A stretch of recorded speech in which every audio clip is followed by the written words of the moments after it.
que nos ayude a nosotros débiles mortales, que llevamos un tesoro en vaso de barro para que la excelencia del poder sea suya y no nuestra, que realmente venga por su Espíritu y abra nuestra mente y nuestro corazón de tal manera que podamos salir, no de esta predicación, que podamos salir de toda esta conferencia amándole más, admirándole más, alabándole más, sirviéndole más, obedeciéndole más, siendo más apasionados con Él. Vamos a orar. Bendito Señor, te damos gracias por todo lo que hemos escuchado hasta aquí. Padre, gracias por haber ayudado a Paul hace una hora para mostrarnos de una manera tan poderosa ese pasaje de Filipenses y recordarnos que nuestra salvación está en Cristo. Eso parece tan esencial, Señor, parece el ABC de la vida cristiana, pero cuánto necesitamos volver a esas verdades una y otra vez. Gracias.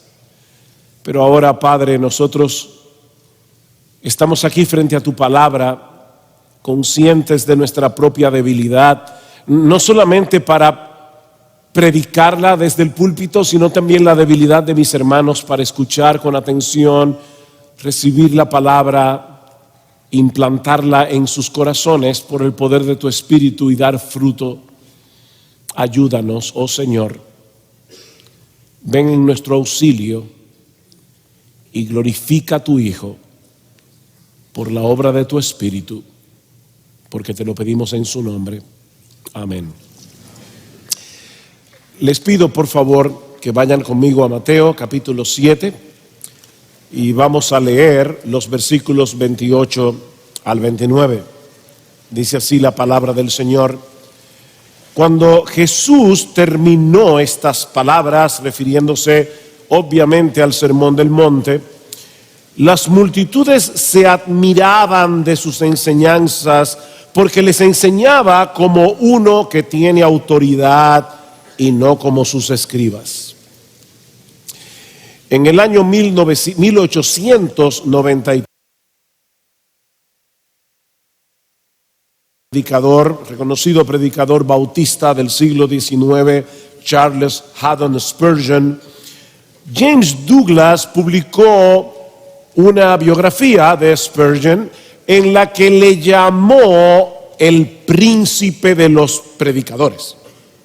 Y desde entonces, si buscas en Google el príncipe de los predicadores, te van a salir varias biografías de Charles Spurgeon. Algunos dicen que Spurgeon ha sido el más grande predicador de la historia de la iglesia después del apóstol Pablo.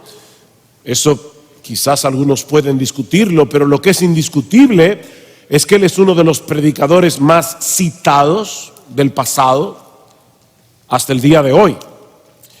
Sin embargo, yo estoy convencido, no conocía a Spurgeon personalmente, pero por lo que uno lee de Spurgeon, su amor por el Señor, Spurgeon exuda a Cristo.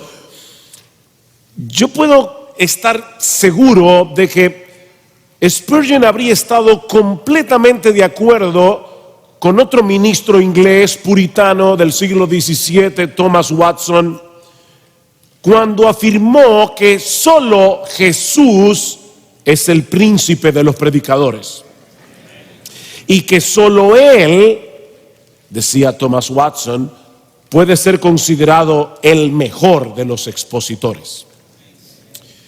Ese es mi tema de esta mañana, el príncipe de los predicadores, no Spurgeon, Jesús. Nuestro Señor Jesucristo es el predicador incomparable al que paradójicamente los predicadores del Evangelio debemos imitar. Él es incomparable, Él es inigualable, Él es inimitable y sin embargo Él es el predicador al que nosotros debemos imitar. Aunque nuestra capacidad de imitar a Jesús obviamente es muy limitada, decía o dice John MacArthur que el Señor modeló muchas cosas que los predicadores contemporáneos pueden y deben imitar. Aunque sería anacrónico, fuera de tiempo, imaginar a Jesús detrás de un púlpito como nosotros hacemos en el día de hoy, no podemos olvidar que Jesús no solo fue un maestro, y la mayoría de las veces cuando lees un libro acerca de este tema te hablan de Jesús como maestro, pero no podemos olvidar que Jesús no solo fue un maestro, Jesús fue un predicador. Mateo nos dice en el capítulo 4 de su evangelio, es decir, inmediatamente antes de su relato del Sermón del Monte, que luego del bautismo y la tentación en el desierto, Jesús comenzó a predicar.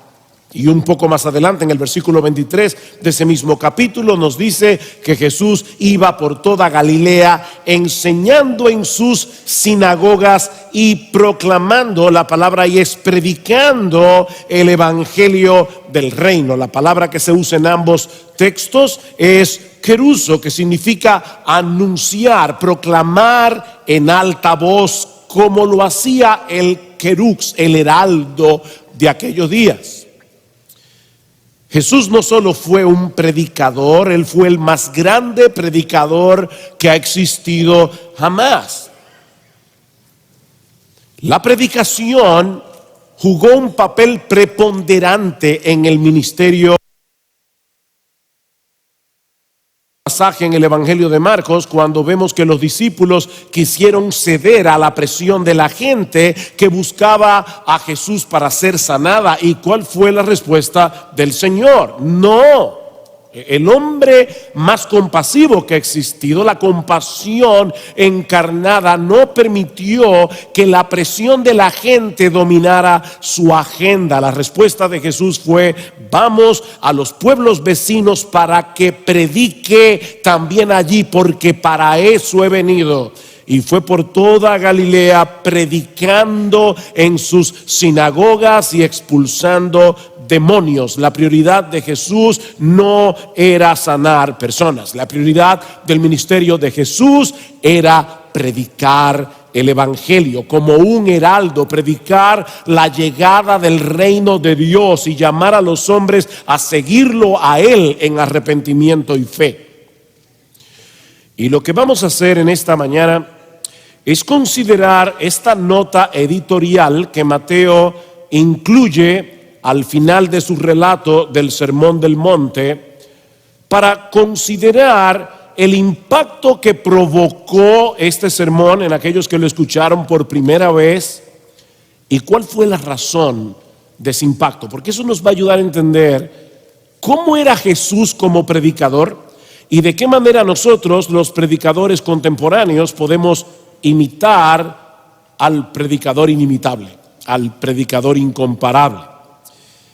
Veamos en primer lugar la razón de este impacto, versículo 28. Cuando Jesús, el impacto del sermón. Versículo 28, cuando Jesús terminó estas palabras, esa es una frase clave que Mateo usa, una fórmula para dividir, estructurar su evangelio en 5 sesiones. Siempre Mateo nos da enseñanza, relatos, enseñanza, hechos. Cuando Jesús terminó estas palabras, las multitudes se admiraban de su enseñanza.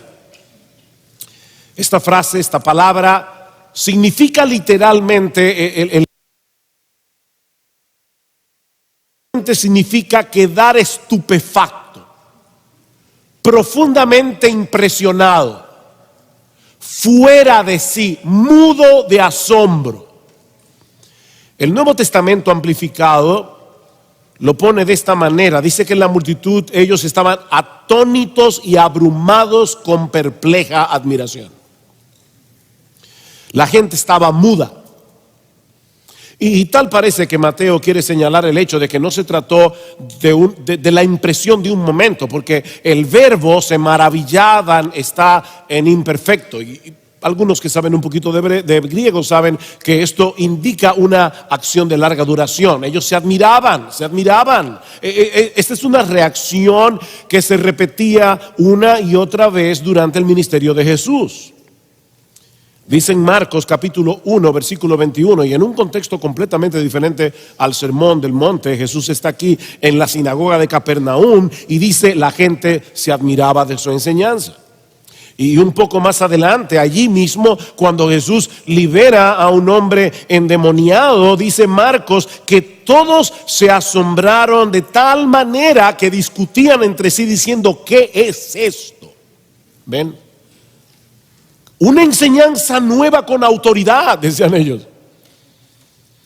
Lo mismo sucedió en la sinagoga de Nazaret. Dice en Lucas capítulo 4 versículo 22 que todos hablaban bien de él y se maravillaban de las palabras llenas de gracia que salían de su boca. Su predicación producía, escuchaban. Hay un relato simpático, no deja de ser simpático, en el capítulo 7 del Evangelio de Juan. Los líderes religiosos de Israel enviaron alguaciles para que apresaran a Jesús, y obviamente volvieron con las manos vacías.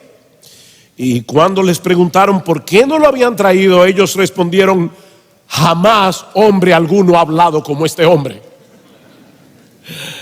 El embelesamiento los paralizó.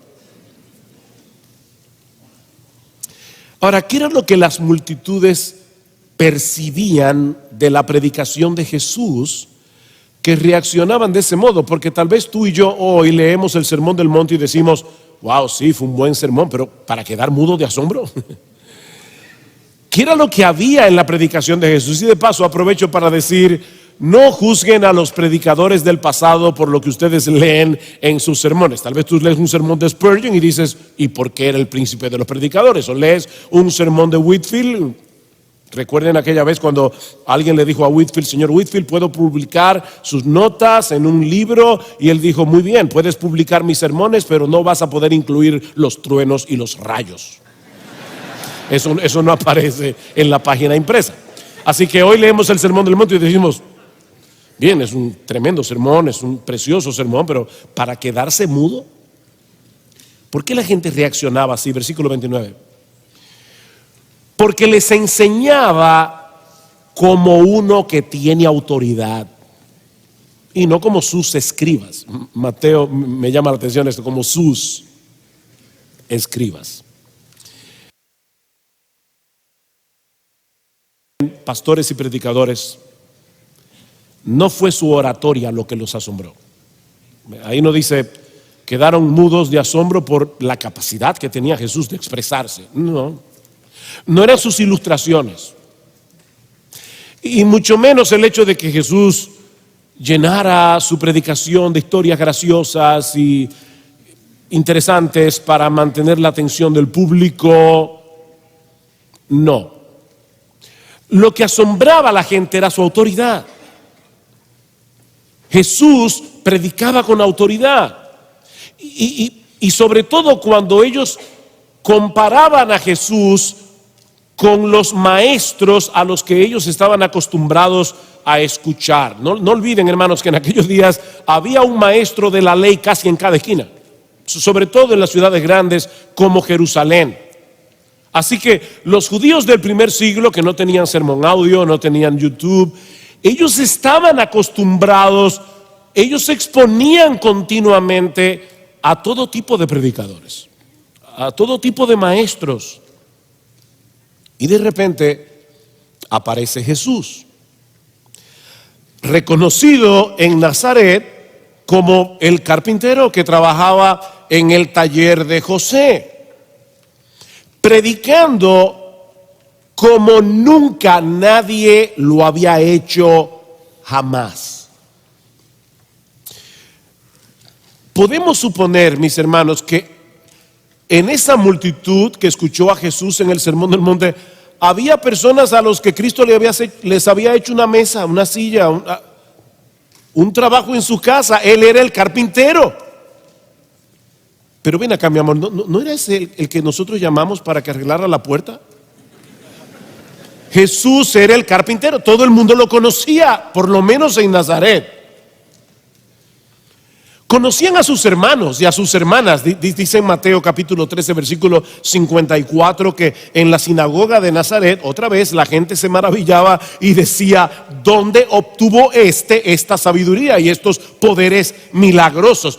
¿No es este el hijo del carpintero? ¿No se llama su madre María y sus hermanos Jacobo, José, Simón y Judas? ¿No están todas sus hermanas Ven acá, ¿tú no jugabas con Jacobo? Y veías a José y al otro y a Jesús. Mis hermanos, yo quisiera hoy que nosotros usemos nuestra imaginación y que tratemos de ponernos por un momento en el lugar de la gente que escuchó a Jesús predicar el Sermón del Monte. Jesús se había criado entre ellos, él no pertenecía a ninguna escuela rabínica, él no había sido entrenado para ser un profesional de la ley, no era escriba, no era fariseo, pero hablaba con una autoridad como ningún maestro había hablado jamás. Y Mateo nos brinda una comparación, dice que él hablaba con autoridad, como uno que tiene autoridad y no como sus escribas. ¿Y por qué Mateo incluye esta comparación aquí? Bueno, porque los escribas solían apoyarse en la autoridad de otros rabinos para demostrar que su interpretación de la ley era la correcta. O sea, en vez de comparar escritura con escritura, que es lo que nosotros debemos hacer en el día de hoy, ellos recurrían continuamente a las voces autorizadas de Israel o a su tradición religiosa, a tal punto que Cristo los acusa en Marcos capítulo 7 de invalidar la palabra de Dios por la tradición. Llegó un momento, como pasa lamentablemente en muchas iglesias evangélicas en el día de hoy, donde la tradición está por encima de las escrituras.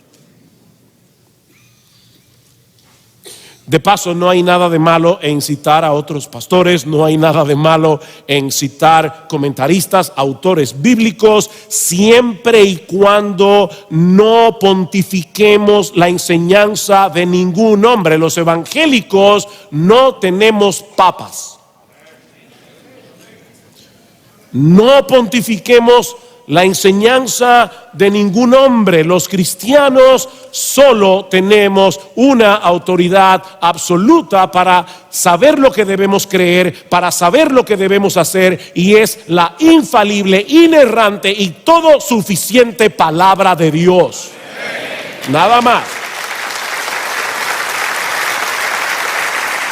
Por otra parte, los escribas se preocupaban excesivamente por los aspectos externos de la ley y de esa manera descuidaban la condición del corazón. Ellos descuidaban la centralidad del amor a Dios, del amor al prójimo. Cristo les dice en Mateo 23: ay de vosotros, escribas y fariseos, hipócritas, porque pagáis el diezmo de la menta, del eneldo y del comino. Ellos eran sumamente escrupulosos con esto, pero habéis descuidado los preceptos de más peso de la ley: la justicia, la misericordia y la fidelidad. Cristo les dice: ustedes cuelan un mosquito y se tragan un camello. Ustedes son como sepulcros blanqueados, que por fuera lucen hermosos, pero por dentro estáis llenos de hipocresía y de iniquidad. Sumamente escrupulosos en los aspectos externos de la ley, pero totalmente descuidados con lidiar con los asuntos del corazón. Y para colmo de males, los escribas tenían un doble estándar, uno para ellos y otro para los demás. Ellos ponían sobre los otros cargas pesadas que no podían sobrellevar, pero dice Jesús: ustedes ni con un dedo quieren cargarla. Un doble estándar. Este era el tipo de maestro al que los judíos estaban acostumbrados. Hombres que se pasaban horas discutiendo sobre las distinciones más ridículas que podamos imaginar, sobre todo en lo relativo al sabbat, al día de reposo.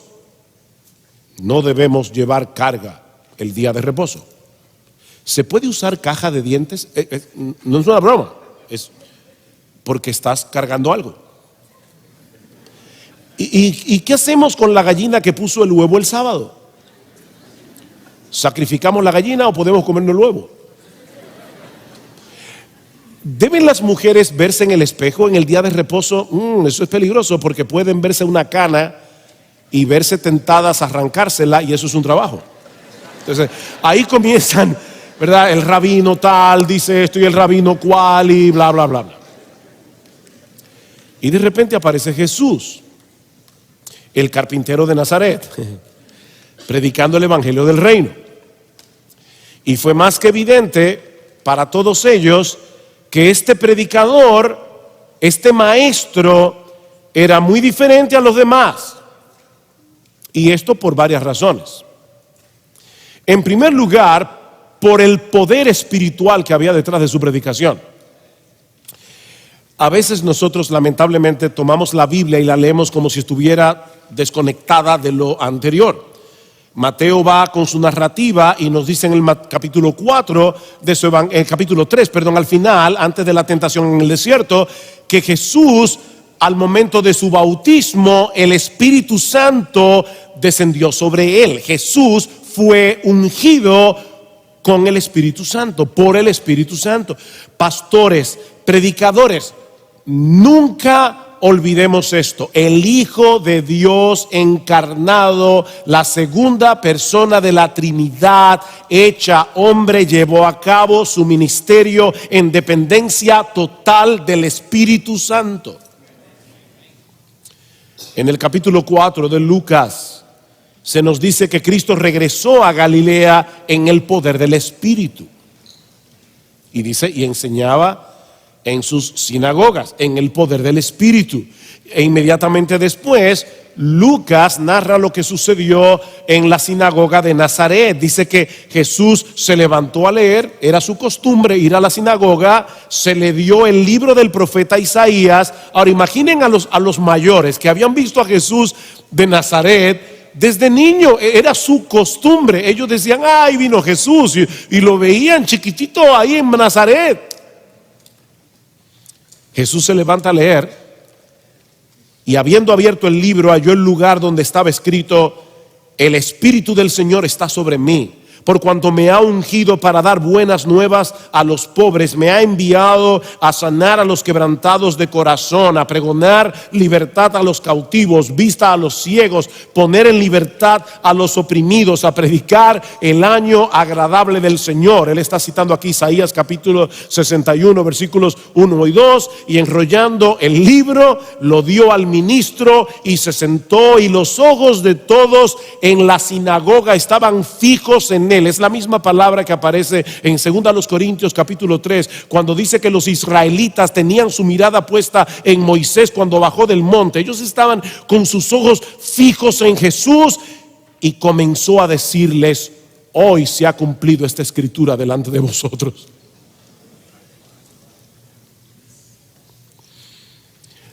Noten, eso no fue todo lo que Jesús predicó, no fue un sermón de 2 segundos. Comenzó a decirles. Eso fue parte de su sermón. Lucas no está relatando aquí todo el sermón, pero el punto es que al inicio de su predicación, Jesús comienza afirmando que el ungimiento del Espíritu del que profetizó Isaías se había cumplido en él, como el Mesías. Cristo ministró en el poder del Espíritu Santo. ¿Cuánto más nosotros tenemos que depender de él? Sí, debemos prepararnos cuidadosamente para exponer la palabra. Debemos hacer una exégesis precisa del texto bíblico y luego preparar nuestros sermones con el mayor empeño del que seamos capaces. Mis hermanos, esto es un arduo trabajo. Pablo dice en 1 Timoteo capítulo 5 versículo 18: los ancianos que gobiernan bien sean tenidos por dignos de doble honor, mayormente los que trabajan trabajan en predicar y enseñar. Y esta palabra es exactamente la misma que aparece en Apocalipsis capítulo 2, versículo 2, cuando Jesús le dice a la iglesia en Éfeso: yo conozco tu arduo trabajo. Predicar es un arduo trabajo que requiere del poder del Espíritu para ser eficaz. ¿Ven? La buena predicación es el resultado de un arduo trabajo en dependencia del Espíritu. No es escoger una cosa o la otra. Tratar de escoger entre el trabajo del predicador o la dependencia del Espíritu es como decidir: ok, tenemos un problema en el vuelo, ¿de qué ala nos desprendemos? ¿De la derecha o de la izquierda? No podemos desprendernos de ninguna de las dos, porque el avión no puede volar sin las dos alas, y la buena predicación tampoco. En toda la historia de la iglesia nunca ha habido un solo predicador, y miren que han habido muchos buenos, un solo predicador que en su propia capacidad haya podido convertir un alma o edificar una iglesia. Si queremos predicar como Jesús, debemos estar conscientes de nuestra propia debilidad y de que la tarea que se nos ha encomendado sobrepasa por mucho nuestras capacidades naturales. Pero no era solo el poder de su predicación lo que tomó a esta gente por sorpresa, sino también su contenido, el contenido del sermón. Y una vez más,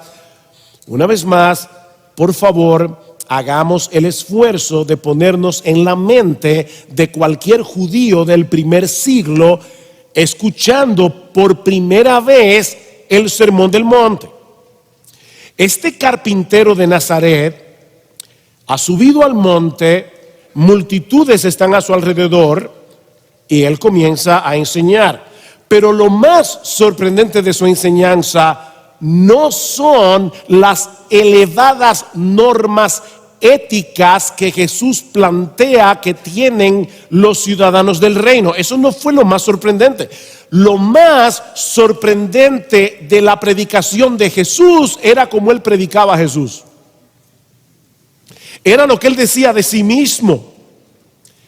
En el Sermón del Monte, Jesús se presenta a sí mismo como el intérprete final y absolutamente correcto de las Escrituras. Mateo 5, a partir del versículo 21, esto es lo que los maestros de la ley les han enseñado, pero yo os digo. Ahí está. Los rabinos que ustedes acostumbran a oír se han quedado cortos en su interpretación de lo que Dios habló en el Sinaí. Yo soy el intérprete oficial de la corte celestial, que puede enseñarles con autoridad el verdadero alcance de cada una de las palabras que salió de la boca de Dios en el monte Sinaí. Todas las veces, de paso, que Jesús citó un pasaje del Antiguo Testamento, como hizo en Lucas capítulo 4, eso era exactamente lo que ese pasaje significaba en su contexto. Hoy día la gente se reúne en estudios y dice: ¿qué significa este texto para ti? Pregunta errónea. No, lo que importa no es lo que ese texto significa para ti, es lo que ese texto significa. Ya no sigas. ¿Qué significa ese texto? Se acabó. Ese texto en su contexto. Jesús nunca torció las Escrituras para hacer valer un argumento. Lo que él decía acerca de ese texto era exactamente lo que ese texto significaba. En ese sentido, y yo sé que algunos van a reaccionar aquí, pero en ese sentido es apropiado decir que Jesús era un predicador expositivo. ¿Era Jesús un predicador expositivo? Claro que sí.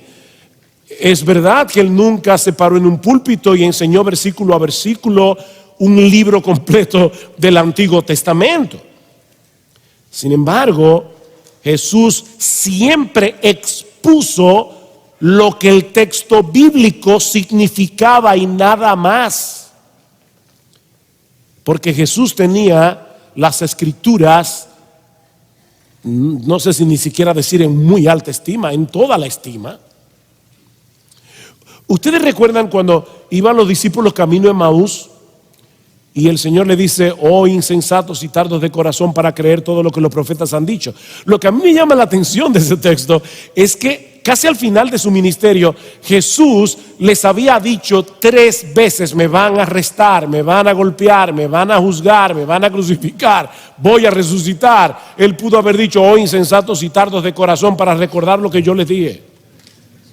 Pero dice: no, insensatos y tardos de corazón, para creer lo que los profetas han dicho. Así tenía Jesús, el Hijo de Dios encarnado, así veía él las Escrituras, con esa autoridad impresionante. En el monte de la tentación, Satanás: escrito está. Ya se acabó el argumento. Si está escrito aquí, ya no hay nada más que hablar. Recuerdo aquella niña en la escuela dominical, aquel niño, perdón, no en la escuela dominical, en la escuela tenía un profesor ateo y el profesor quería ridiculizar la Biblia y le dice: entonces, ¿tú crees que es verdad que un gran pez se tragó a Jonás? Tú no sabes que los peces, la tráquea, no cabe. Y el niño le respondió muy sabiamente: mira, yo creo que un pez se tragó a Jonás porque la Biblia lo dice, y si la Biblia dijera que fue Jonás que se tragó al pez, también lo creyera.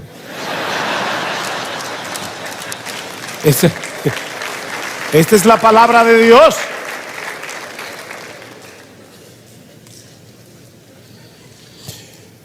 Pastor, predicador, si tú quieres predicar como Jesús, procura con diligencia trazar correctamente la palabra de verdad. Procura con diligencia presentarte a Dios aprobado, como obrero que no tiene de qué avergonzarse, que traza bien la palabra de verdad. Estudia el texto en su contexto hasta que tú seas capaz de poder decir con una limpia conciencia: así dice el Señor. Estudia. Pero, perdón. Pero Jesús no solo se presentó como aquel que nos provee la interpretación final de las Escrituras. Fue más que eso. Él se presenta en el Sermón del Monte como aquel en quien se cumplen las Escrituras. No penséis que he venido para abrogar la ley o los profetas. No he venido para abolir, sino para cumplir. Porque en verdad os digo que hasta que pasen el cielo y la tierra no se perderá ni la letra más pequeña ni una tilde de la ley hasta que todo se cumpla. Para el judío del primer siglo, esta expresión, la ley y los profetas, señalaban todos los libros del Antiguo Testamento. Yo no vine a abolir ninguno de los libros del Antiguo Testamento, pero era más que eso. Cuando el judío del primer siglo escuchaba la ley y los profetas, él pensaba en las escrituras del pacto. Dios había hecho un pacto y estos libros eran el documento oficial de los pactos, de manera que Jesús se está presentando aquí como aquel en quien se cumplen todas las estipulaciones y promesas de los pactos que Dios hizo con su pueblo en el Antiguo Testamento. Yo vine a cumplir el pacto davídico. Yo vine a llevar conmigo todas las maldiciones de la ley del pacto mosaico que mis elegidos merecen. Yo soy el hijo de David. Mis hermanos, de verdad, otra vez, pónganse en la piel de un judío del primer siglo y escuchen eso como si nunca antes lo habrían escuchado. Examináis las Escrituras porque a vosotros os parece que en ella tenéis la vida eterna. Y ¿saben una cosa? Ellas dan testimonio de mí. Juan 5:39. Y un poco más adelante les dice Jesús: no penséis que yo os acusaré delante del Padre. El que os acusa es Moisés, en quien vosotros habéis puesto vuestra esperanza. Porque si le creyerais a Moisés, ustedes me creerían a mí, porque fue de mí que escribió él.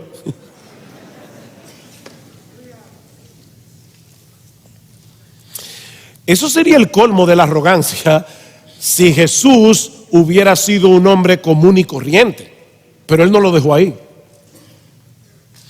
Jesús también afirma en el Sermón del Monte que es nuestra relación con Él y nuestra lealtad hacia Él lo que va a determinar que tu vida sea bienaventurada en el tiempo presente y por toda la eternidad.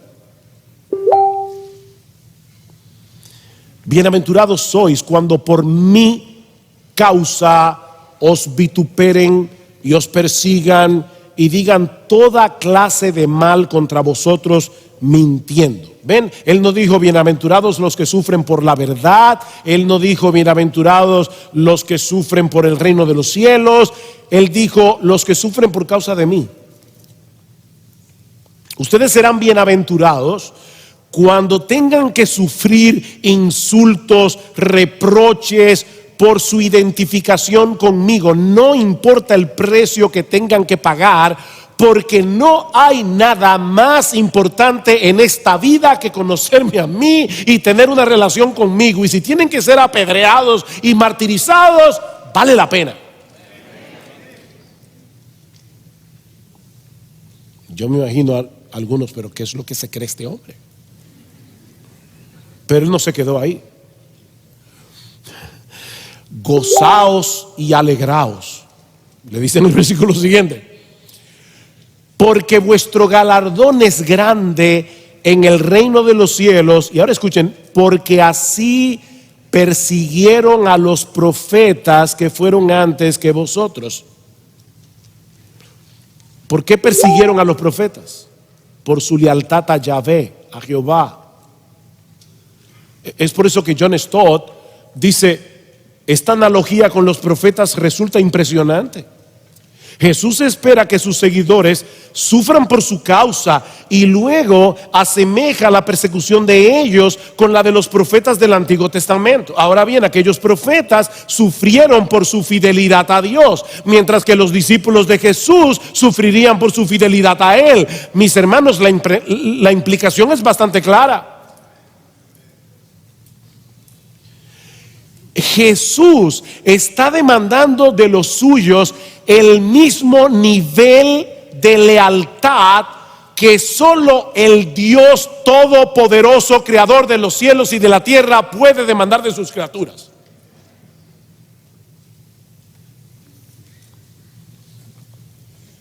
Pero más aún, Jesús concluye el Sermón del Monte declarando con absoluta autoridad que el veredicto del juicio final está en sus manos y que depende de nuestra relación con Él, no de guardar la ley, no de ser fariseo ni escriba, no, es tu relación conmigo.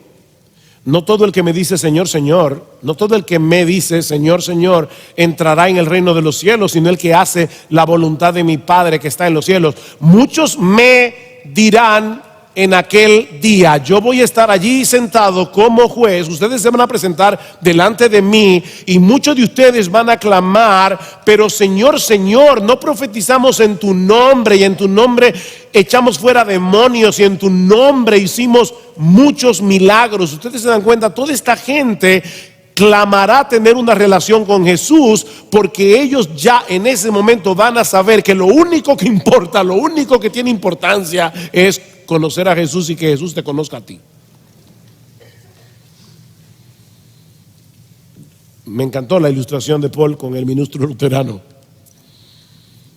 Bueno, yo no hubiera querido golpearlo, pero definitivamente entendí perfectamente lo que Paul estaba sintiendo ahí.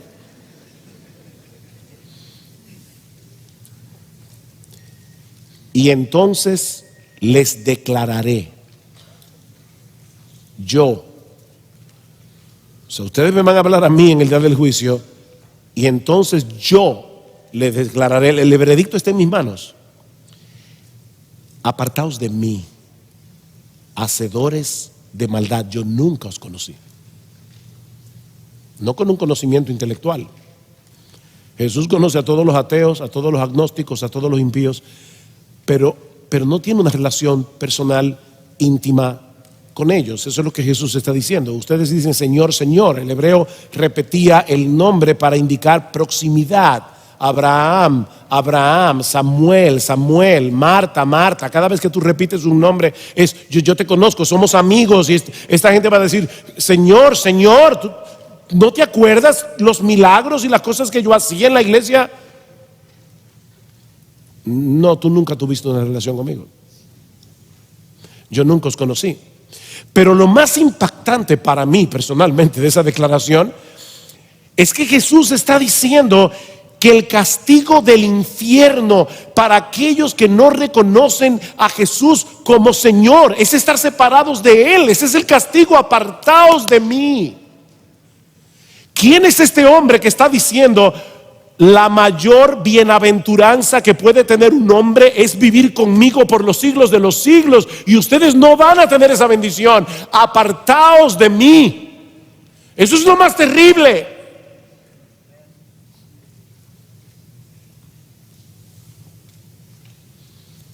De ahí su apelación final a que tomemos bien en serio sus palabras y construyamos nuestras vidas sobre ese fundamento. Por tanto, ven, apartaos de mí, hacedores de maldad.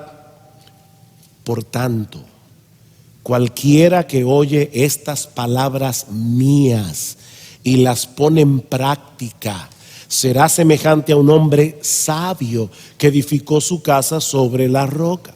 Pero el que oye estas palabras mías y no las pone en práctica será semejante a un hombre insensato que edificó su casa sobre la arena, y grande fue su destrucción.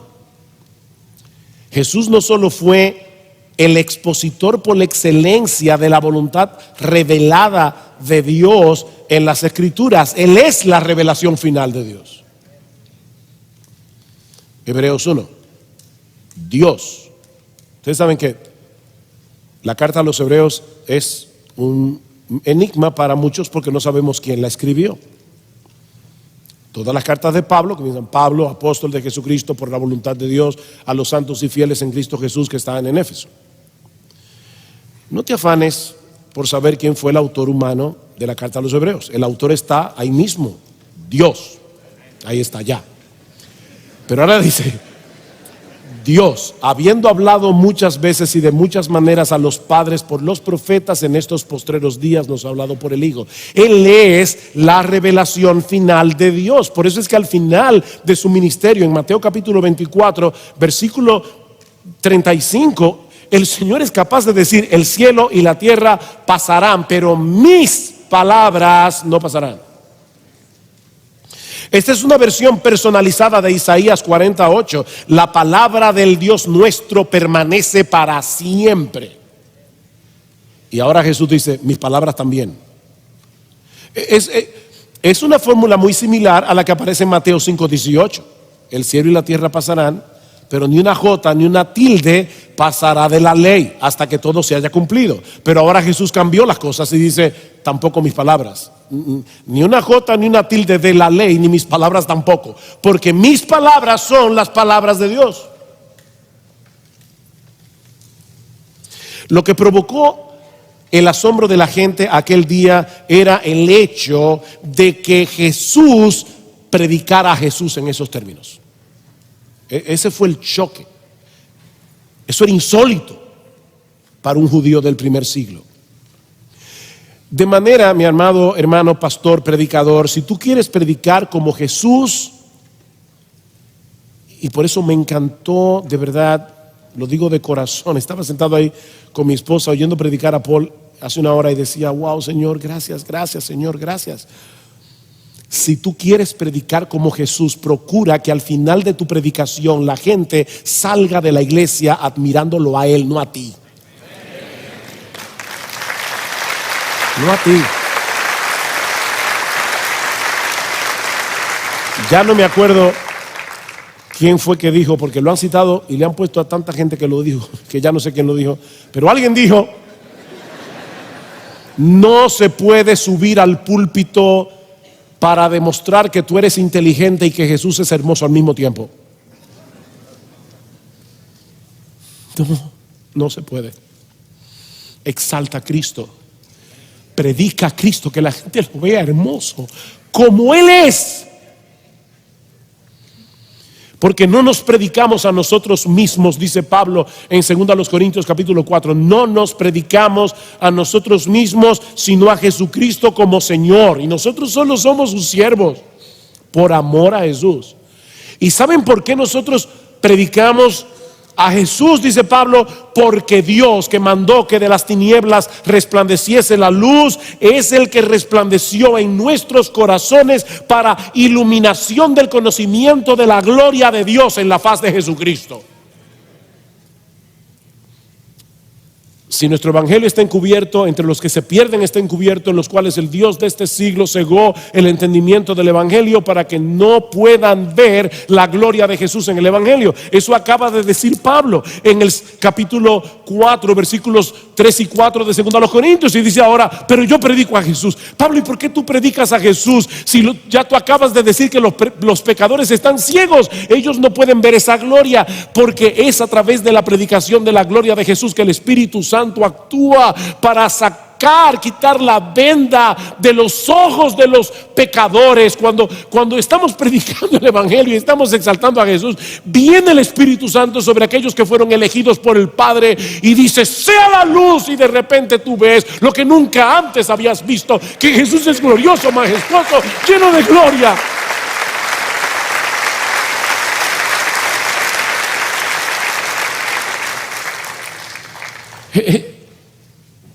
Pastores, es la predicación de Cristo lo que salva y santifica. No te prediques a ti mismo. No subas al púlpito para traer sobre ti la admiración de los hombres. Esa es una profanación de la sagrada tarea que Dios nos ha encomendado. Pero no solo les resultaba chocante lo que él decía de sí mismo, sino también lo que Jesús decía del verdadero discipulado. Jesús no se pierde en los detalles irrelevantes que interesaban a los escribas. Jesús va al grano, va directo al corazón, a la esencia de la piedad. El reino de los cielos no está reservado para aquellos que presuponen estar en regla con la ley. No, es para los pobres en espíritu, es para los que reconocen que están en una absoluta y total miseria espiritual. Los ciudadanos del reino son sensibles a sus pecados, ellos lloran, son mansos, están hambrientos y sedientos de justicia, de una vida más santa, de una vida más pura. No se contentan con tratar de conformarse externamente a la letra de la ley. No, mis verdaderos discípulos guardan el espíritu del mandamiento. Esta gente se maravillaba porque nunca antes se les había tocado la llaga del corazón, como lo hizo Jesús aquel día. ¿Tú crees que estás libre de adulterio porque no te has acostado con ninguna otra mujer? Yo os digo que el que mira a una mujer para codiciarla ya adulteró con ella en su corazón. ¿De verdad tú crees que los escribas y fariseos son los super santos? Pues yo te digo que si tu justicia no es mayor que la de ellos, tú no vas a entrar en el reino de los cielos. Porque la de ellos es una cosa externa. Yo transformo el corazón. Eso es como decir en una escuela de canto, mira, si tú no cantas como Pavarotti, ni apliques. Para el judío del primer siglo, ellos decían, si van a entrar solo dos personas al cielo, uno va a ser un escriba y otro un fariseo. Y Cristo dice, no, si vuestra justicia no fuere mayor que la de ellos, ustedes no entrarán. Oíste que fue dicho, no cometerás homicidio. Tú crees que estás libre, ¿verdad? Mas yo te digo que el que se enoja pecaminosamente contra su hermano y el que echa fuera la ira del corazón para maltratar a su hermano y le llama racá, imbécil, cabeza hueca, bueno para nada, va para el infierno. O sea, de verdad, otra vez, ahí está un judío oyendo eso.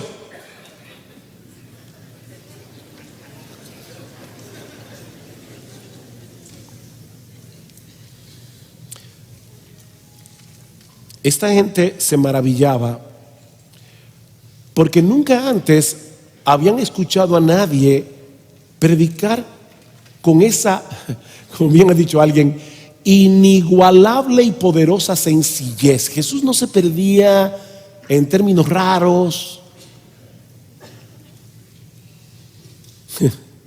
La primera vez que yo vine a Grace Community Church fue en el año 1985. Yo era joven, era un niño aventajado. No. Yo vengo aquí a Grace y estamos con el jet lag, medio dormidos, y nos invitan en la parte hispana. Era otro pastor, no era Henrito Lopilo ni Josías, obviamente, y nos invitan ellos tenían, no sé si lo tienen todavía, flocks, rebaños que se reunían cada semana, y entonces el pastor se reunía con los hermanos líderes del grupo, y eran hermanos que no habían estudiado en seminario, nada de eso.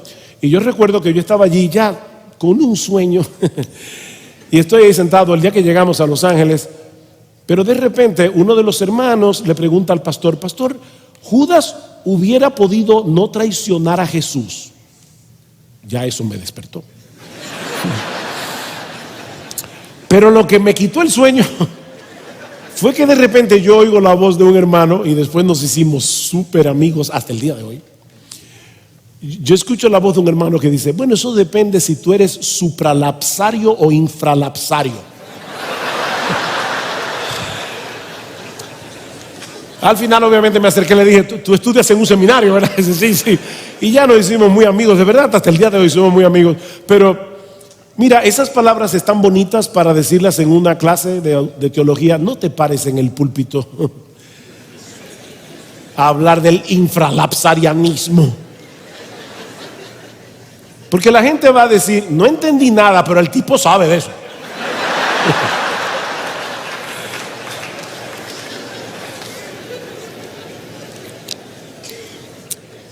Jesús hablaba con sencillez. Es impresionante. Ahora voy a violar mi propia regla. Todos los aforismos que usa Jesús. Los aforismos son frases cortantes. Dad al César lo que es del César y a Dios lo que es de Dios. Solo 10 palabras en el texto original griego. ¿Cuánta sabiduría hay ahí? Si tu ojo derecho te es ocasión de caer, córtatelo. Si tu mano derecha te es ocasión de caer, si tu ojo derecho, sácatelo. No os afanéis por vuestra vida, que habéis de comer, que habéis de beber, que habéis de vestir. No es la vida más que el alimento y el cuerpo más que el vestido. Mirad las aves del cielo. Yo me imagino que en ese momento estaba en el monte, estaba pasando una bandada de aves. Miren las aves.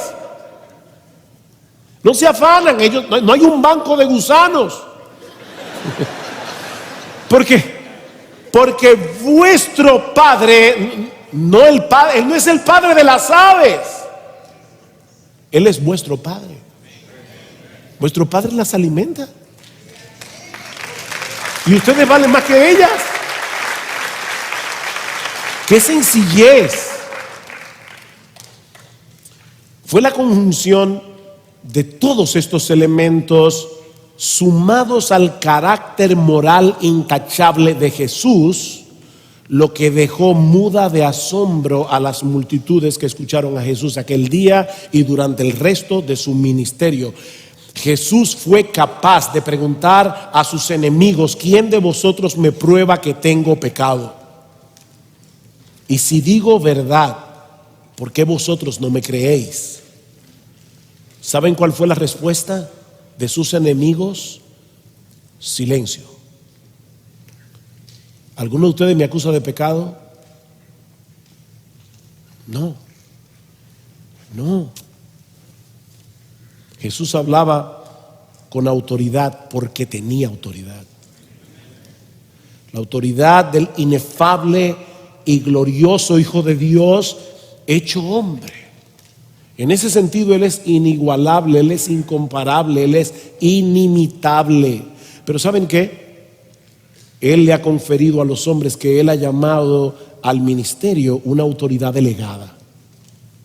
Recuerdan que yo les dije, y no fue sin propósito que el Evangelio de Mateo está dividido en 5 sesiones y siempre terminó Jesús estas palabras, ahí comienza otra sección. La próxima sección comienza en el capítulo 10. ¿Y cómo comienza el capítulo 10 de Mateo? La segunda sección. Aquí en la primera sección de Mateo vemos la autoridad de Jesús. En la segunda sección comienza diciendo que Jesús le dio autoridad a sus discípulos. Él delegó autoridad. Y luego en el capítulo 28 termina diciendo: toda autoridad me ha sido dada en el cielo y en la tierra. Por tanto, id a ser discípulos de todas las naciones, bautizándolos en el nombre del Padre, del Hijo y del Espíritu Santo, y enseñándoles a guardar todas las cosas que yo os he mandado. Y he aquí, yo estoy con vosotros todos los días hasta el fin del mundo. Nosotros no tenemos autoridad en nosotros mismos. Pastor, predicador, tus opiniones en el púlpito, resérvatelas para ti. Predica la palabra, porque tu autoridad es directamente proporcional a tu fidelidad en exponer con precisión las escrituras para la gloria de Dios y el bien de las almas, sumado a una vida que sea coherente con el evangelio que tú predicas. No perfecta, no perfecta, pero sí coherente. Pablo dice a los ancianos de Éfeso: mirad por vosotros y por todo el rebaño en que el Espíritu Santo os ha puesto por obispos para apacentar la iglesia del Señor, la cual él ganó por su propia sangre. ¿Por quiénes deben velar primero? Por ustedes mismos, pastores. Cuiden su vida devocional, cuiden su relación con Dios, cuiden su relación con Cristo, amen a Cristo. Mirad por vosotros y por todo el rebaño. Y luego a Timoteo, Pablo le dice: Timoteo, ten cuidado de ti mismo y de la doctrina. Pero ten cuidado de ti mismo, no descuides tu vida espiritual. La principal labor de un pastor es cuidarse a sí mismo. ¿Saben por qué? Déjenme revelarles algo públicamente. Nosotros tenemos una oveja en la iglesia que me da muchísimo trabajo, mucho trabajo. Y yo voy a ser capaz de decirles aquí delante de todos cómo se llama: Sujel Michelén. Porque yo vivo con Sujel Michelén las 24 horas del día. Pastorearme a mí, mi propio corazón, es lo que más me da trabajo, lo que más trabajo me da. Mirad por vosotros y por todo el rebaño en que el Espíritu Santo os ha puesto por obispos. Nuestra meta como predicadores no es llegar a ser famosos, no es llegar a ser populares, no es tener una iglesia grande, ni siquiera es provocar el asombro de la gente. Cristo provocó el asombro de la gente, pero él no predicaba buscando ese asombro. No es procurando el asombro de la gente. No olviden que fue en la sinagoga de Nazaret donde muchos se maravillaban de las palabras de gracia que salían de su boca, donde después quisieron despeñarlo. Debemos imitar a Jesús, al príncipe de los predicadores, porque queremos ser cada vez más eficaces en la proclamación de su palabra. Queremos ser más eficaces en exaltarlo a Él mismo en el púlpito, aunque tengamos que pagar un alto precio por identificarnos con un Mesías que el mundo aborrece. Pero ¿saben qué, pastores? Cuando aparezca el príncipe de los pastores, vosotros recibiréis la corona incorruptible de gloria y la invaluable recompensa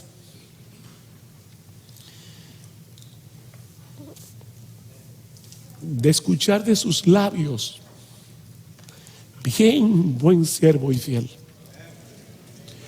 Tu iglesia era pequeña, nadie veía tus sermones en YouTube, no te invitaban a ninguna conferencia, pero tú fuiste fiel año tras año, pastoreando esas 15 ovejas, predicándoles el evangelio, llevándolos a amar a Cristo. Bien, buen siervo y fiel. En lo poco fuiste fiel, en lo mucho te pondré. Ven y entra en el gozo de tu Señor.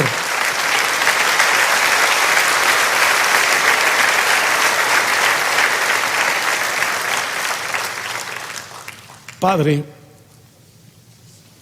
gracias, Señor, Gracias, Señor.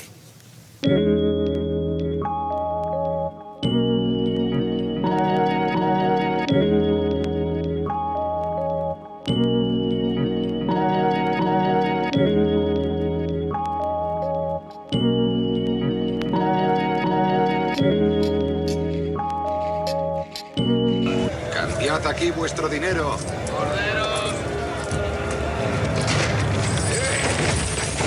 ¿Qué haces?